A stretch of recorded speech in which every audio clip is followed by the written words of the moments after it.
ఏంటి 49 రూపీస్కే ఎన్ని ఫాస్ట్ ఫుడ్ అయితే ఇస్తున్నారా? అది కూడా ఓన్లీ మన ఫాలోవర్స్కేనా? Hello foodies, we are back with one more interesting video. మన రైతు బజార్ దగ్గర ఉన్న కొత్తగూడెం స్ట్రీట్ బైట్స్ లో ఈ సండే ఏప్రిల్ 20th రోజు అయితే ఎన్ని ఫాస్ట్ ఫుడ్ ఐటమ్ 49 రూపీస్కే ఇస్తున్నారంట. ఇంకెందుకు లేట్, ఈ సండే ఆఫర్ అయితే యూజ్ చేసుకోండి.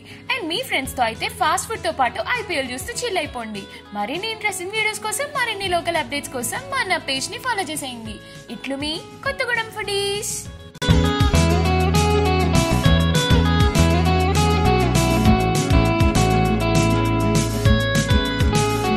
I need an intervention, divine intervention, you know. Only in my crucial moments do they pay attention carefully.